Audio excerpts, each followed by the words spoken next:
Hello बच्चों, इस video में हम एक्सरसाइज 11.2 का सम नंबर 1 करेंगे। First sum we have which of the following are in inverse proportion. आपको चेक करना है कि इनमें से जो हमें नीचे 5 स्टेटमेंट्स दी गई हैं, इनमें से कौन सी स्टेटमेंट जो है वो इनवर्स प्रोपोर्शन की है। First part we have the number of workers on a job and the time to complete the job. यहाँ पे देखो कि जो वेरिएशन देख रही हूँ मैं वो किस किस में हो रहा है, number of workers and time to complete the job. देखो यहाँ पे हमें वेरिएशन चेक करना है कि कौन सा वेरिएशन है। तो फर्स्टली हमें उसने बताया कि आपको इनवर्स वाला देखना है। तो यहाँ पे जो वेरिएशन हो रहा है वो दो चीज़ों में हो रहा है। किस किस में हो रहा है, नंबर ऑफ वर्कर्स में and time to complete a job. ठीक है, आपको इतना पता होना चाहिए कि द नंबर ऑफ वर्कर्स, ठीक है, and the time to complete the job is in inverse proportion. क्यों क्यों क्योंकि अगर हमारे वर्कर्स कम होंगे तो किसी काम को कंप्लीट करने के लिए टाइम ज़्यादा लगेगा। ठीक है, एंड अगर मोर वर्कर्स होंगे देन वो क्या करेंगे, टाइम कम लेंगे उसी काम को करने के लिए। तो दैट मीन्स लेस वर्कर होंगे तो टाइम मोर लगेगा, दैट मीन्स ज़्यादा लगेगा। मोर वर्कर्स होंगे तो टाइम कम लगेगा। तो दैट मीन ये कौन सा वेरिएशन है, इनवर्स वेरिएशन। क्योंकि इनवर्स क्या होता है कि एक चीज के बढ़ने के कारण दूसरे की कमी हो रही है। ठीक है, तो दैट मीन इनवर्स प्रोपोर्शन। तो यहाँ पे क्या लिखेंगे, फर्स्ट स्टेटमेंट क्या है, इनवर्स प्रोपोर्शन, इनवर्स प्रोपोर्शन।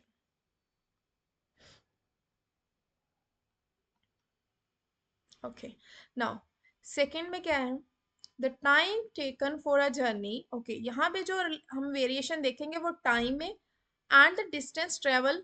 ठीक है, जो डिस्टेंस एंड टाइम में हम देखेंगे कि कौन सा वेरिएशन हो रहा है। यहाँ पे जो स्पीड है वो आपकी फिक्स्ड है। ठीक है, स्पीड चेंज नहीं हो रही, लेकिन जो वेरिएशन हो रहा है वो टाइम एंड डिस्टेंस में हो रहा है। तो वो क्या है वो देखो,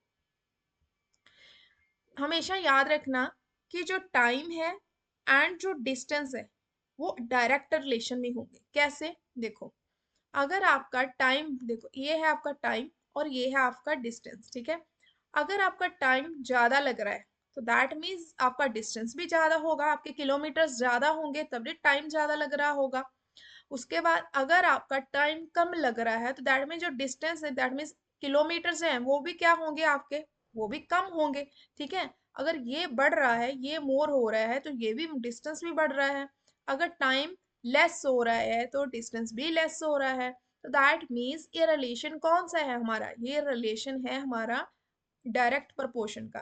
तो that means direct proportion, second वाला डायरेक्ट प्रोपोर्शन।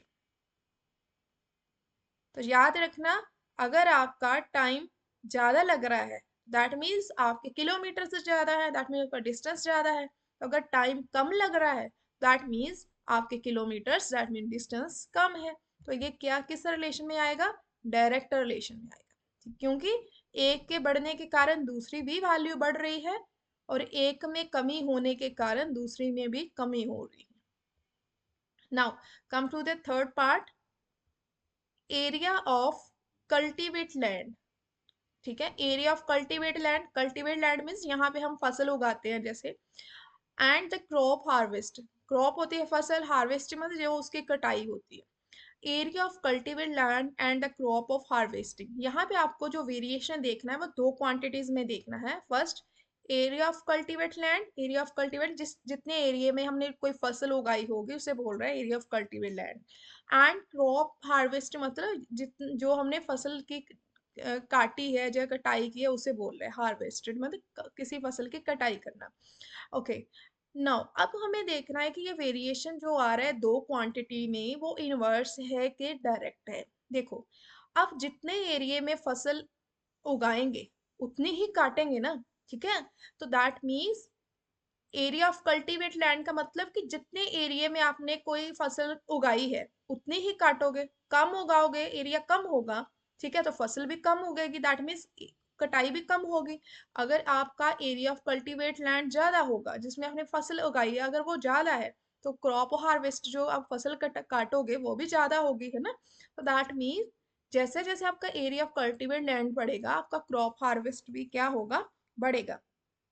ठीक है, तो that means it is in a direct proportion because more are of cultivate land will yield more crops. ठीक है, अगर आपका एरिया ऑफ कल्टीवेट लैंड ज्यादा होगा तो आप फसल की कटाई भी ज्यादा होगी। ठीक है, तो ये कौन सा रिलेशन है, डायरेक्ट रिलेशन।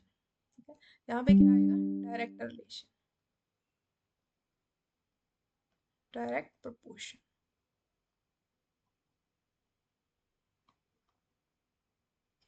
नाउ नेक्स्ट है हमारे पास एक, नेक्स्ट है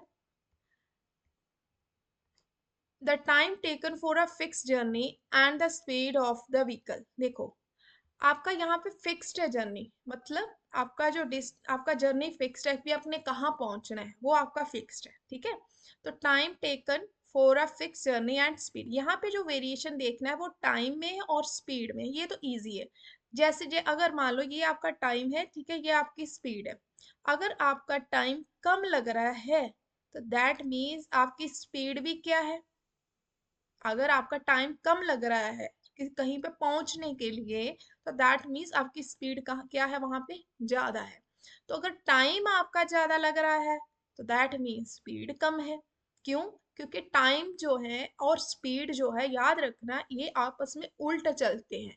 टाइम अगर मान लो आपने यहाँ पे मान लो आपने दिल्ली पहुंचना है, ठीक है, पंजाब से दिल्ली पहुंचना है। ठीक है, तो अगर आप पंजाब से दिल्ली तक आपका डिस्टेंस, आपने आपकी जर्नी फिक्स्ड है, पंजाब से दिल्ली ही जाना, आपका लास्ट लोकेशन इज दिल्ली।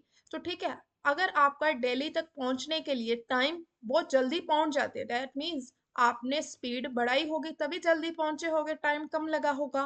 तो अगर आपको यही लोकेशन में पहुंचने में ज्यादा टाइम लग रहा है तो दैट मीन आपकी स्पीड कम होगी। तो दैट मीन ये कौन सा रिलेशन होगा आपका, इनवर्स रिलेशन होगा, इनवर्स प्रोपोर्शन। तो याद रखना स्पीड और टाइम का आपस में इनवर्स प्रोपोर्शन होता है, रिलेशन जो होता है।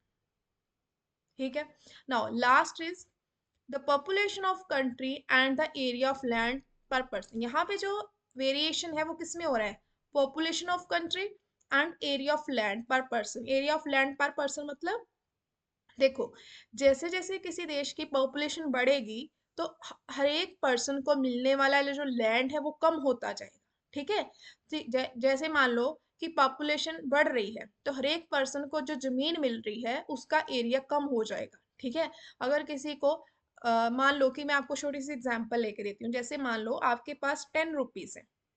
ठीक है, आपके पास टोटल आपको लैंड, जैसे लैंड फिक्स्ड होता है वैसे आपके पास फिक्स्ड अमाउंट कितनी है, 10 है। आपने ये 10 रुपीज जो है, नंबर ऑफ पर्सन कितनी है आपके पास, 2 है, ये आपके नंबर ऑफ पर्सन है। ठीक है, और ये आपकी फिक्स्ड अमाउंट है, ये वाली, ये क्या है आपका फिक्स्ड अमाउंट है। आपने 10 रुपीज को दो बंदों में बांटोगे तो दो बंदों में बांटोगे तो कितने कितने मिलेंगे, दोनों को 5-5 रुपीज मिलेंगे। अब देखो, अगर यही 10 रुपए मैं नंबर ऑफ पर्सन बढ़ा दूं, अमाउंट फिक्स है, नंबर ऑफ पर्सन मैंने 5 कर दिए, तो अब हर एक बंदे को कितने पैसे मिलेंगे, 2+2+2, ऐसे 2-2 रुपए मिलेंगे। ठीक है, ओके, अगर मैं आपके नंबर ऑफ पर्सन 10 करूं तो हर एक बंदे को कितना पैसे मिलेंगे, 1 1 1 1 रुपये मिलेगा। दैट मीन्स जैसे जैसे आपके नंबर ऑफ पर्सन बढ़ रहे हैं, जो 10 रुपीज है उसकी वैल्यू जैसे हर एक बंदे को मिलने की कम हो रही है। जैसे दो बंदों को 5 रुपए में दे जाएगा, अगर नंबर ऑफ पर्सन 5 हो जाएंगे तो 10 रुपीज को हम कितने पार्ट्स में डिवाइड करेंगे, 2 2 2 के रुपीज में। अगर नंबर ऑफ पर्सन आपके बढ़ गए हैं, 10 हो गए हैं, तो 10 रुपीज को हम 10 इक्वल पार्ट्स में डिवाइड करेंगे, कैसे, 1 रुपी 1 रुपी 1, मतलब पर पर्सन 1 रुपया मिलेगा। जहाँ जब population that means number of person कम थे तो 5-5 मिल रहे थे, तो जैसे जैसे नंबर ऑफ पर्सन बढ़ गए तो उसी 10 रुपए की वैल्यू क्या है, कम होती गई, मतलब हर बंदे को 1 1 रुपया मिलने लगा। उसी तरह जैसे आपकी पॉपुलेशन किसी भी देश की बढ़ेगी तो हर बंदे को जो जमीन मिलती है, ठीक है, एरिया मिलेगा, वो कम होता जाएगा। तो ये कौन सा प्रपोर्शन है, इनवर्स प्रपोर्शन, इनवर्स प्रपोर्शन।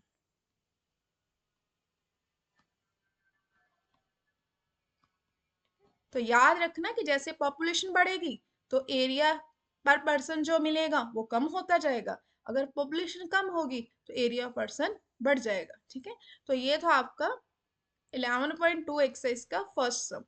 अब मिलते हैं नेक्स्ट वीडियो में।